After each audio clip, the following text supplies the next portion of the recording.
दोस्तों इस वीडियो में पेट सन 2023 के लिए बहुत ही महत्वपूर्ण प्रश्न बताएंगे। ये पार्ट नंबर 9 है। पहले के वीडियो नहीं देखे हैं तो वीडियो के डिस्क्रिप्शन बॉक्स में देख सकते हैं, प्लेलिस्ट में भी आपको वीडियो मिल जाएंगे। तो पहला क्वेश्चन क्या है कि भारत सरकार ने अपना प्रतीक निम्नलिखित में से किस शासक से लेकर अपनाया था। भारत सरकार ने अपना प्रतीक जो है किस शासक से लेकर अपनाया गया था? अशोक, कृष्णदेव, पुलकेशिन या फिर कनिष्क। तो इसका राइट आंसर हो जाएगा अशोक, पहला ऑप्शन सही हो जाएगा। महाभारत का प्रारंभिक नाम क्या था? महाभारत का प्रारंभिक नाम क्या था? कथा, सरित सागर, जय संहिता, राजतरंगिणी, भारत कथा। तो महाभारत का प्रारंभिक नाम जय संहिता था। ऑप्शन 20 का राइट आंसर है, याद रखें। निम्नलिखित में से कौन सा शिलालेख प्रयाग प्रशस्ति के नाम से जाना जाता है? प्रयाग प्रशस्ति के नाम से कौन सा शिलालेख जाना जाता है? तो इलाहाबाद स्तंभ शिलालेख, इलाहाबाद स्तंभ शिलालेख, ऑप्शन 20 का राइट आंसर हो जाएगा। अगला क्वेश्चन क्या है कि यूनानियों को भारत से बाहर किसने निकाला था? यूनानियों को भारत से बाहर किसने निकाला था? बहुत ही अच्छा क्वेश्चन है। तो चंद्रगुप्त मौर्य ने निकाला था, चंद्रगुप्त मौर्य ने निकाला था। सांख्य दर्शन संप्रदाय की स्थापना, सांख्य दर्शन कपिल से संबंधित है। 5 नंबर ऑप्शन बी सही हो जाएगा। दूसरे आंग्ल मैसूर युद्ध में गवर्नर जनरल कौन था? दूसरा जो आंग्ल मैसूर युद्ध हुआ है उसमें गवर्नर जनरल कौन था? Lord Wellesley, Lord Cornwallis, sir John Shore या फिर वारेन हेस्टिंग्स। तो वारेन हेस्टिंग्स इसका राइट आंसर हो जाएगा। दूसरे आंग्ल मैसूर युद्ध में वारेन हेस्टिंग्स आंग्ल मैसूर युद्ध का गवर्नर जनरल था। तीसरा 7वां क्वेश्चन है कि 1757 में जो प्लासी का युद्ध हुआ है इसमें सिराजुद्दौला के साथ किसने विश्वासघात किया था? मीर जाफर ने किया था। सिराजुद्दौला के साथ विश्वासघात किया था। बाद में सिराजुद्दौला को उसने मरवा दिया था और बाद में अंग्रेजों से जाके मिल गया था।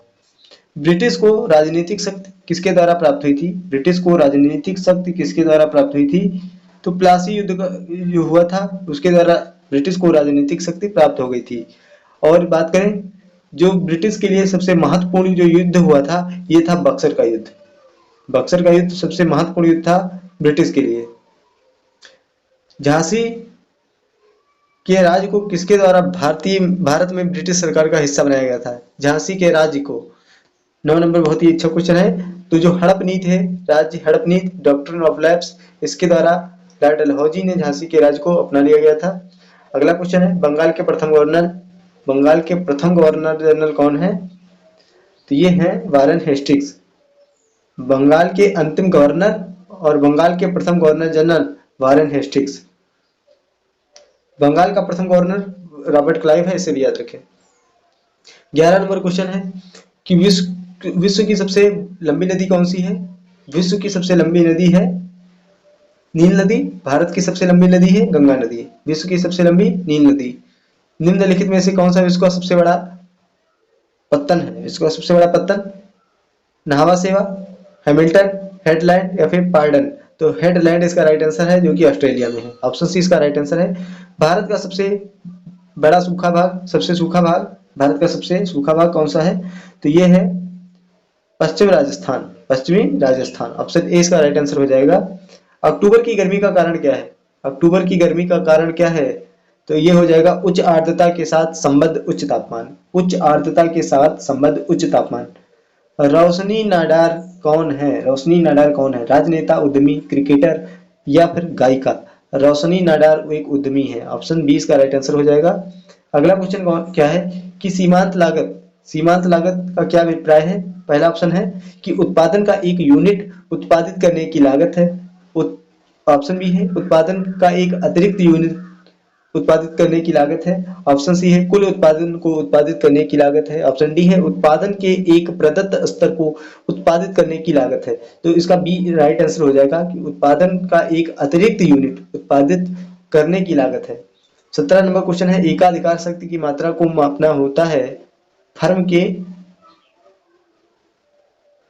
अधिसामान्य लाभ के रूप में। फर्म के अधिसामान्य लाभ के रूप में एकाधिकार जो शक्ति की मात्रा है इसको मापना क्या है कि फर्म के अधिसामान्य लाभ के रूप में। ऑप्शन बी इसका राइट आंसर है। 18 नंबर क्वेश्चन क्या है कि पूर्ण लागत जो है कीमत निर्धारण के अधीन निम्नलिखित में से किसके द्वारा कीमत निर्धारित होती है? पूर्ण लागत निर्धारण कीमत के अधीन किसके द्वारा कीमत निर्धारण की जाती है? तो इसका राइट आंसर हो जाएगा औसत लागत में पड़ता को जोड़कर। औसत लागत में पड़ता को जोड़कर पूर्ण लागत कीमत के निर्धारण के अधीन कीमत का निर्धारण किया जाता है। अगला क्वेश्चन क्या है कि फर्में जो भुगतान बाहर वालों को उनकी वस्तुओं और सेवाओं के लिए करती हैं, फर्में जो भुगतान बाहर वालों को उनकी वस्तुओं और सेवाओं के लिए करती हैं, क्या कहलाती हैं? तो ये कहलाती हैं सुस्पष्ट लागत, सुस्पष्ट लागत। अगला क्वेश्चन है कि मांग लोच किसी वस्तु की मांग की गई मात्रा की किसके प्रति अनुक्रियाशीलता को मापती है? इसका राइट आंसर क्या है? यह है वस्तु की कीमत में परिवर्तन, वस्तु की कीमत में परिवर्तन। ऑप्शन ए इसका राइट आंसर है। अगला क्वेश्चन, निम्नलिखित में से कौन भारत के उपराष्ट्रपति को पद और गोपनीयता की शपथ दिलाता है? उपराष्ट्रपति को पद और गोपनीयता की शपथ दिलाता है, तो ये है राष्ट्रपति। ऑप्शन सी इसका राइट आंसर है। लोकसभा अध्यक्ष के रूप में निर्वाचित प्रथम महिला मीरा कुमारी। ऑप्शन सी, लोकसभा अध्यक्ष के रूप में निर्वाचित प्रथम महिला मीरा कुमारी है। ऑप्शन सी इसका राइट आंसर है। बहुत इंपॉर्टेंट क्वेश्चन है। अगला क्वेश्चन देखते हैं कि लोकसभा के चुनाव के लिए पात्र होने के लिए न्यूनतम आयु, लोकसभा की बात कर रहा है तो लोकसभा की 25 वर्ष रहती है, राज्यसभा की 30 रहती है, तो 25 वर्ष इसका राइट आंसर हो जाएगा। मंत्रिमंडल सामूहिक रूप से किसके प्रति उत्तरदायी है? बहुत ही अच्छा क्वेश्चन है कि मंत्रिमंडल लोकसभा के प्रति उत्तरदायी है। ऑप्शन सी इसका राइट आंसर हो जाएगा। हाउस ऑफ द पीपल को लोकसभा का नाम किस वर्ष दिया गया है? हाउस ऑफ द पीपल को लोकसभा का नाम किस वर्ष दिया गया है? 1954, 1964, 1974, 1984। तो कब दिया गया है? ये दिया गया है 1954 में। हाउस ऑफ द पीपल को लोकसभा का नाम 1954 में दिया गया है। द्विपद जो बाइनोमियल है, ये नाम पद्धति किसने प्रस्तावित इसको किया था? द्विपद का नाम तो लिनियस ने किया था। लिनियस ने द्विपद का नाम लिनियस ने प्रतिपादित किया था। अगला क्वेश्चन क्या है?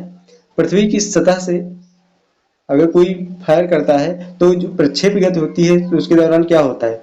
क्षैतिज ऊर्जा स्थिर रहती है, संवेग स्थिर रहता है, वेग का ऊर्ध्व घटक स्थिर रहता है या वेग का क्षैतिज घटक स्थिर रहता है। तो प्रक्षेप गति की जब बात आती है तो उसमें वेग का जो क्षैतिज घटक होता है यह स्थिर रहता है। ऑप्शन डी राइट आंसर है।